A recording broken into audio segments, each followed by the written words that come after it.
Hey everybody, welcome to Mission Fitness. We are streaming live tonight. We are talking about COVID-19 and the effects that it has on our mental capacity and the mental issues that come along with the effects of the disease. And with us we have a very special guest, Dr. John W. Thompson Jr., and I'm going to read this, that's why I'm looking down a little bit. He is the professor and chair of the Department of Psychiatry and Behavioral Sciences, and he's the director of the Division of Forensics Neuropsychiatry at Tulane University School of Medicine. Dr. Thompson, thank you so much for joining us today. Thank you, Leon, for having me. We have a lot to talk about in regards to mental health because with COVID, we typically think of the physical aspects of the disease and what it does. However, the mental aspects, given everything that's going on, can be just as serious. What are your thoughts on that? Yeah, the mental health aspects are just starting to be recognized and reported on, and the Centers for Disease Control and many of the national organizations or World Health Organization are starting to write about the pandemic after the pandemic, which and the mental health effects that will occur. And those can be varied. They vary widely from anxiety or worry that you might contract the disease or one of your family members might contract the disease, all the way to pretty serious psychiatric symptoms for individuals who are hospitalized and have to undergo ICU care. So we see a broad spectrum of mental health issues associated with them. The most common would be anxiety or anticipation or worry about yourself becoming positive or a family member. And then we always want to be aware of depressive symptoms for individuals who may experience a loss of a family member. That depressive symptoms can follow those. One of the big things that I think people are noticing is that the fact that they have to stay home all the time, that they're with their family all the time, they can't go to work, they can't get out much. Have you noticed that a lot of people are starting to feel some adverse effects just because of that? Yes, and we kind of mentioned that in the pre-show that a lot of folks that thought they would love retirement are now questioning whether or not they might like retirement after staying at home and having to do so many Zoom meetings. So we do see, you see memes on the internet about sort of Zoom depression after you've been doing so many meetings. Personally, I probably have 3 or 4 a day. And so not interacting with people that you normally interact with in a way that you can see them and they're in your presence is oftentimes problematic. And then just being at home and being out of your normal social circle can cause a lot of stress and anxiety for individuals over time. And a lot of us expected this to be something that would be time limited. Initial reports were it'll be over sometime in June, and now here we are in August, and we're thinking, when's the vaccine going to come out? When is this going to be over? Many people are homeschooling their kids when they had no idea that they would ever be interested in that or want to do that. And then folks have, anxiety about, will their job be there when they go back to work in the same way that it was there before? So there are tons of stressors that come along with this condition. And we were talking about it yesterday, the traps that people can easily fall into because they're at home all the time and these stressors, everything from alcohol and substance abuse. Talk about that a little bit. Yeah, if you've seen some of the memes, caffeine till 5 and alcohol after 5 is a common thing that people see. The COVID 15, we used to call it the college 15, where people put on 15 pounds, but now a lot of folks are finding themselves at home with the munchies, and they are trying to get through that time, so they put on weight and feel bad about their health. So it really is important to look at general health strategies. What are you doing on a day-to-day basis? Finding a little bit of time away from the Zoom, a little bit of time away from the home office, to where you can get out and go for a walk or exercise and defuse. Turning off the television, so where if you're seeing over and over again, news reports about how many people are dying every day and how many people have the disease, those kinds of things. It's good to look at those maybe once a week, but not following them all day long to increase your stress level. Decreasing stress level through simple things, meditation, yoga, Non-pharmacologic types of strategies are really important. And then finding time to socially interact with your family. One of the cool things about Zoom is that you can get your family all together. In my family, we played family bingo where we got the grandparents involved and they love it. One of our favorite things to do is actually to include my mom and dad on our little chats and send them pictures of the kids, so because they don't get to quite see them as much. So lots of things that you can do in preventive strategies as well. That's one of the things that we were talking about, excuse me, with some friends of mine, was that it's reminiscent of Katrina in terms of the stress level, but the difference with this, and whether it's this or a Category 5 coming up the river or a big tornado in the Midwest, is that with those events, you have people on the outside who can come in and help because they're not dealing with it. Or that you can escape here and go somewhere else. But in this case, it's all over the planet, so there's no escape. Yes, and that seems to me it's like a bunch of little tornadoes that keep coming at you, and you think you made it past one, and then someone gets positive, and you start freaking out about how are they handling it and how are they going to deal with it. So it is much more of a slow burn, which can be more difficult to deal with than a crisis. We tend to really mobilize around crises and be able to go at them hard. So the hardest thing to do, I think, for folks is to do daily wearing of masks, social distancing, being vigilant about really the things that we can do to prevent the spread of the disease.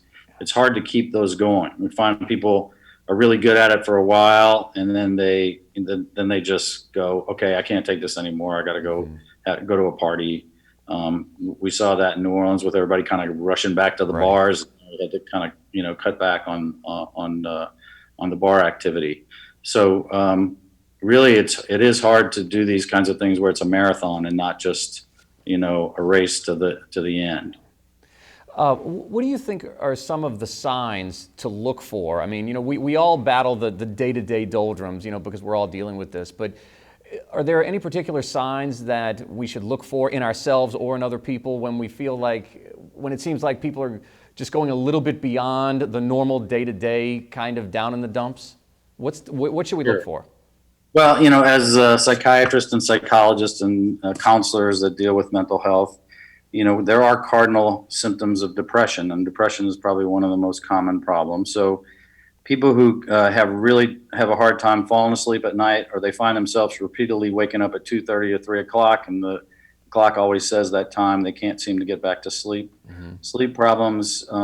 Interest in activities is also a really big one. So if on a day-to-day basis, you're finding that the things that you used to find pleasurable are not pleasurable to you anymore, and you try and find something else, but it doesn't seem pleasurable as well, that's a big deal. Energy levels that drop, even ability to concentrate that you would think would be more of a straightforward mental functioning, ability to concentrate is one of the cardinal symptoms of depression. So you watch a television show and you're trying to tell your spouse about what's going on, and you can't even remember what the television show was about. And the worst symptoms that we have are suicidal thoughts or thoughts of harming oneself. And, while that is not a super common symptom with COVID, it's still something to be aware of because it's one of the more severe symptoms of depression, and it's one that you can do a lot about. Now, we've talked about the depression. Now, the other is anxiety, which people feel a lot. So what do you what can people do? Matter of fact, we just got a question in, if I'm going to read it to you. This is from Marcy in Mandeville. Is there a natural remedy for anxiety that you can recommend instead of getting on prescription medication? Sure. So let me go through a couple of the common anxiety symptoms that you would experience or that we see. We have people that are what we call natural warriors. They find two things to worry about every given day for most of their life, and that's like a generalized anxiety.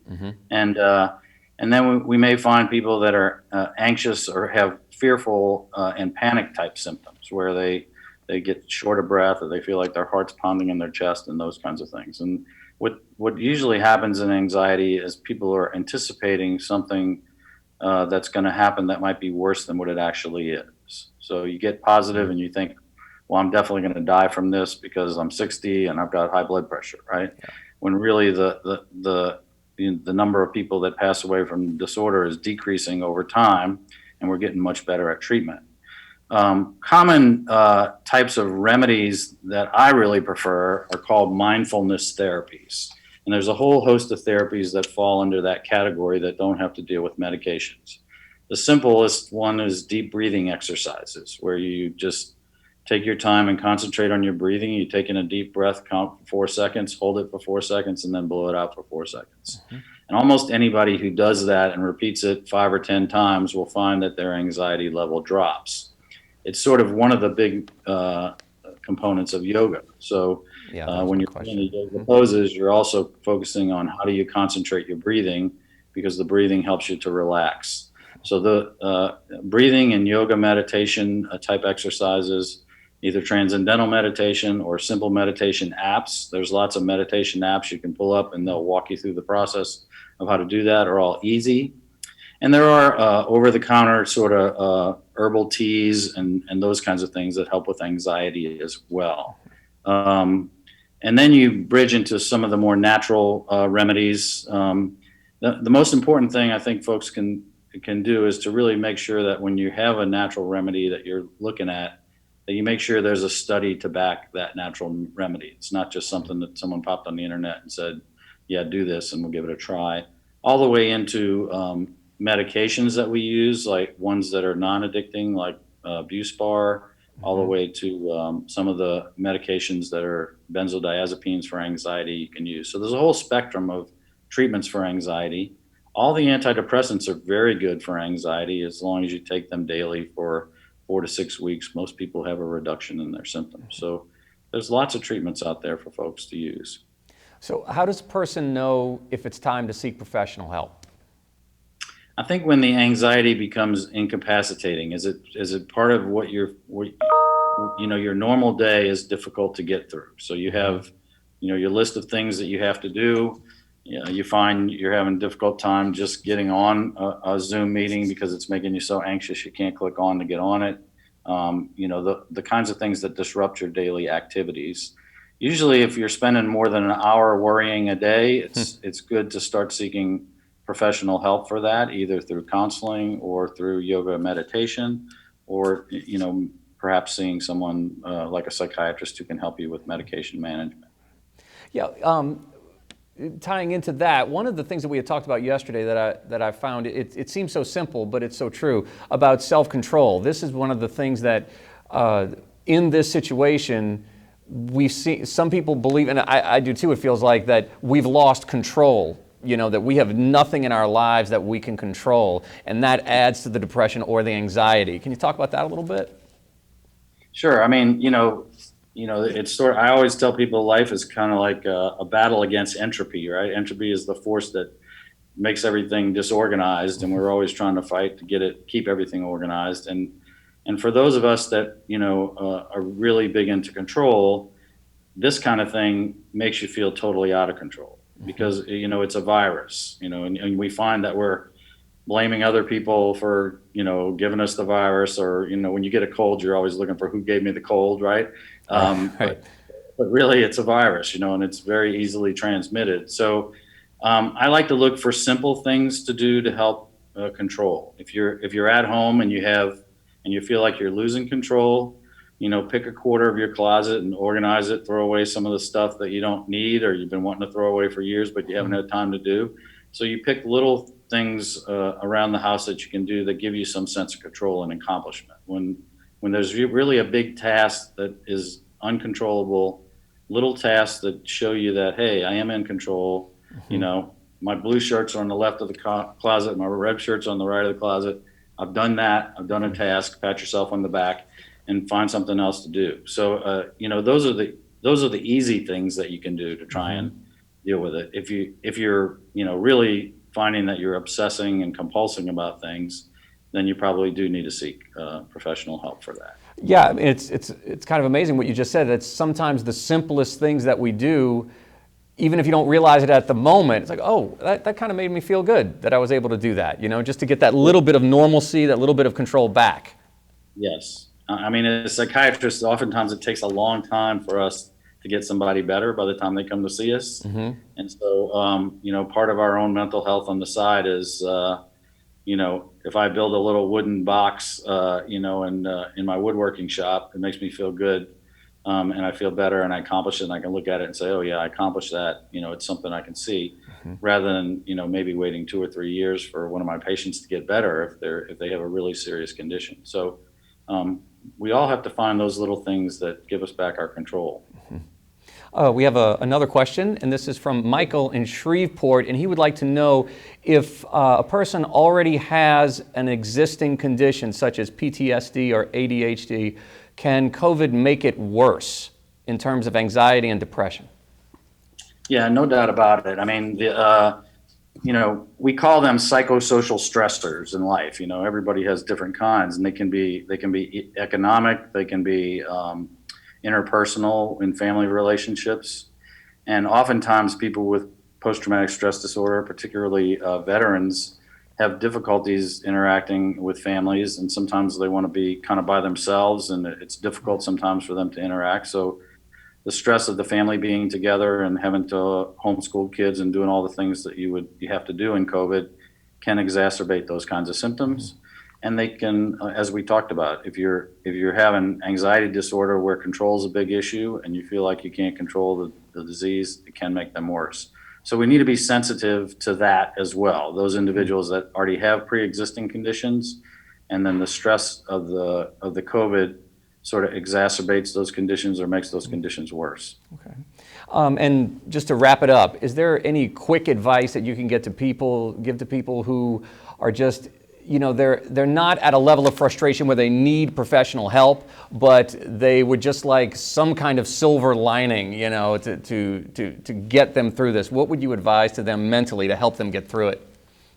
The thing that I try and tell my patients and my kids and all the people that I work with, and I have probably 85 mental health professionals that I supervise, is that this is something that's going to pass, and that if we have a positive attitude and everybody works together. My message from taking care of people in long-term care facilities is to do the kinds of things that can help prevent the spread of the disease to other individuals. If you wear a mask everywhere you go, you socially distance, you take care of yourself, you take care of the people around you, and keep an eye on what makes you feel better, the little things that make you feel better, and take 5-10 minutes, even up to an hour, to take care of your own mental health every day, and block that time out. Don't look at anything or deal with other individuals. Just block that time out for yourself. And I think that you'll make it through it. That's good. A positive note. I think that's the thing, that we keep hearing the new normal, but at the same time, this is temporary. It may be an extended time, but it is temporary. Yeah, we have great treatments that folks are working with. Doctors are much better at treating this than they were when it first started. We have 3 or 4 companies working on vaccines that are in development going forward. I think that's really positive. And if we keep aware of our own mental health and we let folks know when we're getting stressed and take care of each other, those 3 arms of it will make it go faster than we probably think. I mean, it's been 6 months. It seems like sometimes to me it's been a day, even though it's been 6 months. Yeah, the time is flying. That is for sure when it comes to that. Now, we have one more question that came in. This isn't necessarily 100% COVID related, but I think it is very important. This question is from Joshua. The question is, can you get over PTSD, or is it lifelong? Yeah, it really depends on the actual PTSD stressor, how severe it was and how long it lasted tends to predict the long-term nature of the disease. But the vast majority of people who have PTSD get better. So within a year of a PTSD stressor, particularly if it's a civilian PTSD stressor, 70% of people tend to get better. There are about 30% where it takes longer and they need interventions like medication management and that kind of thing. But if you think about it, if you've ever been in a car accident, like the first couple of days, it's on your mind and you obsess about it, and then over time it gradually gets better. So PTSD can get better with time, and it can get better with treatment. And there are lots of good treatments.